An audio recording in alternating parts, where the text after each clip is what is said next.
దేవుడే మానవుడిగా వచ్చి, దేవుడే మానవ అవతారమయ్యి, దేవుడే మనిషిగా మారి, దేవుడే సశరీరుడిగా మారి, దేవుడే రక్తమాంస శరీరంగా మారి ఎప్పుడైతే నా శిలువలో రక్తం చిందించాడో ఆ రక్తపు కణం విరిగి ఇప్పుడు ఆ రక్తపు కణములో నా జీవాత్మ బయటికి వచ్చి, వింటున్నారా నేను చెప్పింది? ఎవరెవరి కోసమైనా ఆయన రక్తం కార్చాడో ఆ రక్తంలో కడగబడిన ఆయన పిల్లలందరూ వారి మనస్సాక్షులు కడగబడ్డాయి, వాళ్ళ హృదయాలు కడగబడ్డాయి. ఇప్పుడు ఆ హృదయాలు వాళ్ళ పాపమును గురించి ఎప్పుడు వ్యతిరేకంగా దోషారోపణ చేస్తూ ఉంటాయి. కానీ ఇప్పుడు ఆ హృదయాలు రక్తంలో కడగబడ్డాయి.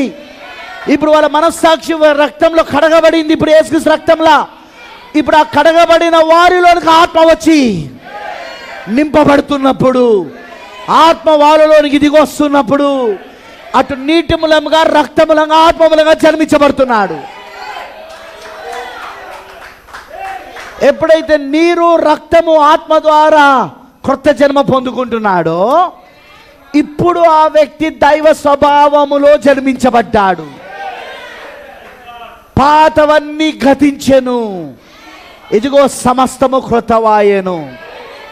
శరీరము దాని దురాశలతోనూ ఇచ్చలతో సిలువేయబడి ఉన్నది. నేను లోకమునకు, లోకము నాకు సిలువేయబడి ఉన్నది. ఈ లోకపరంగా పాప విషయంలో నేను చచ్చిపోయాను, క్రీస్తు విషయంలో నేను జీవిస్తున్నాను. నీతి విషయంలో నేను బ్రతుకుతున్నాను, పాప విషయంలో నేను చచ్చిపోయాను. అదే కొత్త జన్మ, అదే నూతన జన్మ. అర్థమైన వాళ్ళందరూ రామని చెప్పండి. ఇప్పుడు నెక్స్ట్ ఏంటిది పాస్టర్ గారు? నూతన జన్మ ద్వారా ఇక్కడే అందరూ పులి స్టాప్ పెడతారు, అంటే ఆగిపోతారు. ఇక్కడ నుండి ఫాలో మొదలు కావాలి. ఇప్పుడు నువ్వు కొత్తగా జన్మించిన శిశువి ఏంటి? బాల శిక్షణ మొదలవుతుంది నీకు. బాలుడిగా బాల శిక్షణ అది నీకు మొదలవుతుంది. జన్మించబడిన కొత్తగా క్రీస్తులో జన్మించబడిన శిశువి దైవ స్వభావం ఇప్పుడు నీలో మొదలైంది. ఈ బాల శిక్షలో ఆయన మొదలుపెట్టి ఏం చేస్తాడైనా, బాల శిక్షణ ఇస్తే ఏం చేస్తాడైనా? ఇదిగో ఇక్కడ పేతురు చెప్పినట్టుగా తీస్తారా మీరు? ఇప్పుడు అందరూ కూడా ఇప్పుడు తీస్తారా? పేతురు రాసిన 2వ పత్రికలో తీస్తారా? 4వ వచనం చివరి భాగం. ఈ వాగ్దాన మూలముగా మీరు తప్పించుకొని దైవ స్వభావమునందు పాలివారగొనట్లు వాటిని అనుగ్రహించను. ఆ హేతువు చేతనే, ఏ హేతువు? హేతు అంటే కారణం. ఆ కారణం చేతనే, ఏ కారణము? దైవ స్వభావమునందు పాలిభాగలయ్యే కారణం. కానీ దైవ స్వభావమునందు నువ్వు పాలిభాగాలంటే ముందు నీ శరీర స్వభావం చచ్చిపోవాలి. శరీరము దాని దురాశలతోనూ ఇచ్చలతో సిలువేయబడాలి. లోకము నాకును, నాకు లోకము సిలువేయబడి ఉండాలి. లోకానికి నేను సిలువేయబడ్డా, లోకం నాకు సిలువేయబడింది. ఇక నేను లోకములో జీవిస్తున్న ఈ జీవితం నాది కాదు. క్రీస్తు యేసునందు ఉన్న విశ్వాసంతోనే నేను బ్రతుకుతున్నా. నేను ఆ దేవుని కుమారుల యందలి విశ్వాసంతోనే నేను జీవిస్తున్నా. నేను పాప విషయంలో నేను మరణించాను, నీతి విషయంలో, క్రీస్తు విషయంలో నేను జీవిస్తున్నా. ఇక్కడ నుండి మొదలవుతుంది దైవ స్వభావం. ఈ జన్మ లేకుండా దైవ స్వభావం లేదు. ఈ జన్మ ఇచ్చేదే ఈ కాల వర్తమానం. బాప్టిస్ట్ వర్తమానం నీకు ఈ జన్మనివ్వదు. పెంతెకోస్తు వర్తమానం ఈ జన్మనివ్వదు. క్రీస్తు సంఘం వారి యొక్క వర్తమానం ఈ జన్మనివ్వదు. ఎందుకంటే వాళ్ళు అసలు జన్మనే నమ్మరు. వాళ్ళు ఆత్మమూలమైన జన్మనే నమ్మరు, ఆత్మనే నమ్మరు వాళ్ళు. అవునంటారా? ఏ సంఘ శాఖ యొక్క, ఏ సంస్థాగత సంఘం యొక్క బోధ నీకు జన్మనివ్వదు. ఎందుకంటే ఈ కాల వర్తమానం ఏంటిది అనుకుంటున్నారు? క్రొత్త జన్మ, నూతన సృష్టిగా మారుట. ఈ కాల వర్తమానమే నూతన సృష్టిగా మారుట. ఈ కాల వర్తమానమే క్రొత్త జన్మ. ఈ కాల వర్తమానమే పరిశుద్ధాత్మ బాప్తిస్మము. Baptism of the holy ghost is the message of the hour. పరిశుద్ధాత్మక బాప్తిజమే ఈ గడియ యొక్క వర్తమానమై ఉన్నది. ఎవరైనా కొత్త జన్మ పొందుకొని దైవ స్వభావంలో పాలుభాసులు కావాలంటే వాళ్ళు ఈ వర్తమానంలోనికి రావాలి. ఈ వర్తమానం ద్వారానే నువ్వు దైవ స్వభావంలో పాలుభాగస్తుడు కావచ్చు. అది కూడా ప్రారంభం మాత్రమే. శిశువు బాలశిక్ష. ఆ కొత్త జన్మ తర్వాత ఏంటంటే బాలశిక్ష. తెలుసుగా, మన పిల్లలను చూస్తున్నాం. మనం వాళ్ళు పుట్టుకతోటే వాళ్ళు పెద్దవాళ్ళుగా కనపడతారా? లేదు, బాలశిక్షను ఇవ్వాలి. అమనంటారా?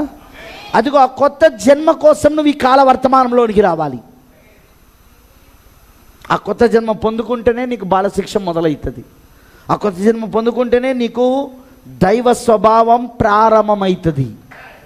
దైవ స్వభావం నువ్వు తల్లి గర్భంలో నుండి జన స్వభావం, అది నువ్వు క్రైస్తవ కుటుంబంలో పుట్టినా సరే, మీ తాత క్రైస్తవుడు కావచ్చు, మీ ముత్తాత క్రైస్తవుడు కావచ్చు, 10 తరాల నుండి మీది క్రైస్తత్వంలో ఉండొచ్చు మీరు. అయినా నువ్వు పుట్టింది ఆది పాపం ద్వారా కాబట్టి నీవు పుట్టుడే పాప స్వభావంతో పుడతావు.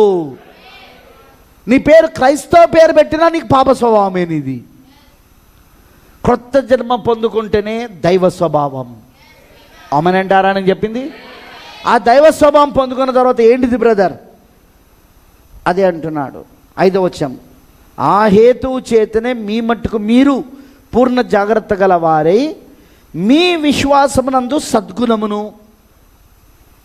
సద్గుణమునందు జ్ఞానమును, జ్ఞానమునందు ఆశా నిగ్రహమునందు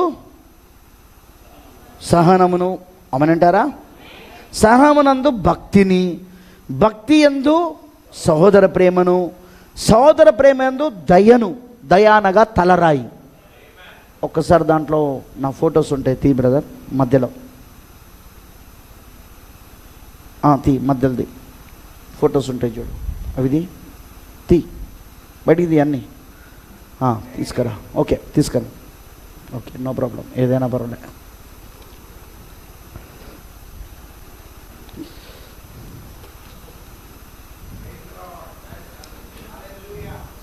కొంచెం జాగ్రత్తగా వినండి. ఇక్కడ నీకు కొత్త జన్మ జరుగుతుంది. ఇప్పుడు నువ్వు దైవ స్వభావంలో పాలివాడైనవు కొత్త జన్మ ద్వారా.